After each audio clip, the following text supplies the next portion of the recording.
समांतर श्रेणी આજે એક્ઝામ્પલ છે એ એક્ઝામ્પલ બોર્ડની પરીક્ષામાં વારે ઘડીએ પૂછાયેલો છે જેની આપણે આજે ચર્ચા કરીશું જે બે ગુણની અંદર બોર્ડની પરીક્ષામાં પૂછાય છે તો એક્ઝામ્પલ છે समांतर श्रेणी 3 8 1 નું કેટલાનું પદ 78 થાય।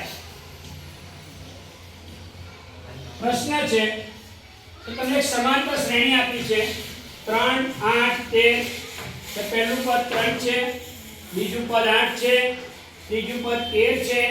આમ કરતા કરતા કરતા તમે જશો તો તમારી શ્રેણીમાં એક પદ આવશે 78। પરંતુ અત્યાર સુધી આપણે જે દાખલા જોઈ ગયા એમાં તમને પદ પૂછતા હતા કે 10મું પદ શોધો, 20મું પદ શોધો, 15મું પદ શોધો। અહીંયા તમને એ પદ આપી દીધું છે કે પદ કયું છે 78, પણ એ કયા નંબરનું છે એ તમારે આજે આ એક્ઝામ્પલમાં શોધતા શીખવાનું છે।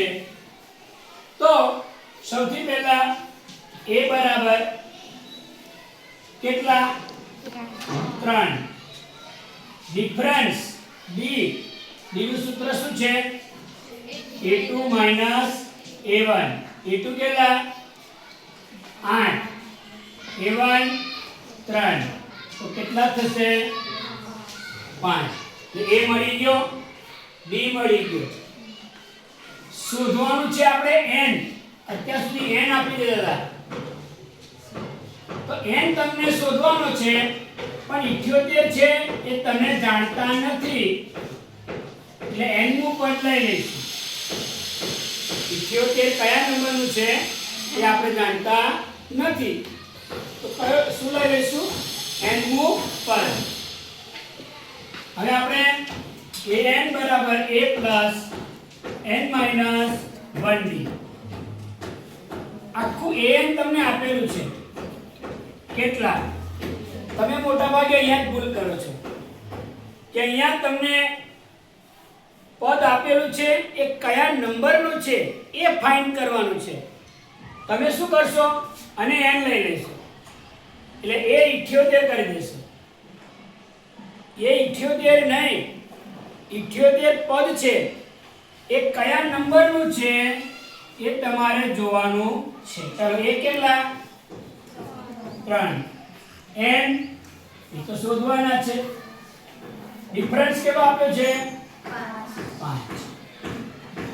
હવે આ 3 ને આ બાજુ લઈ આવો 78 ઓછા હવે આ 5 n સાથે ગુણાશે એટલે 5n વત્તા ઓછા ઓછા 5 એકા 5। ચાલો 78 માંથી 3 જાય આ -5 છે આ બાજુ આવશે તો આ બાજુ કોણ રહ્યું 5n 75 ને 5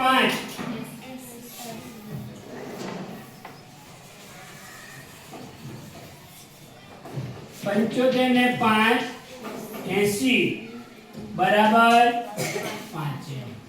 હવે આ 5 ગુણાયેલા છે, ગુણાયેલી સંખ્યા બાજુમાં આવે તો છેદમાં જાય એટલે 80/5 તો આ બાજુ કોણ રહેશે n 16 5 80 એટલે n કેટલા આયા તો અહીંયા n તમને આવી ગયો 16।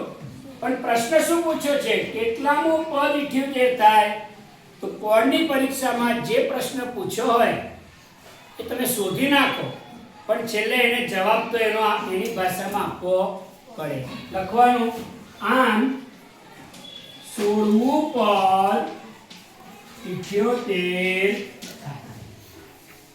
તો આ પ્રકારે આપણે દાખલો ગણી શકીએ છીએ। સમાંતર શ્રેણી આપેલી હોય દાખલામાં સમજવાનું કે શું પૂછ્યું છે, મને પદ શોધવા કીધું છે કે પદ આપી દીધું છે કયા નંબરનું છે। આ બે વસ્તુ ખાસ યાદ રાખજો। આ બે રીતમાંથી કોઈ પણ એક રીત બોર્ડની પરીક્ષામાં પૂછાશે ને પૂછાશે.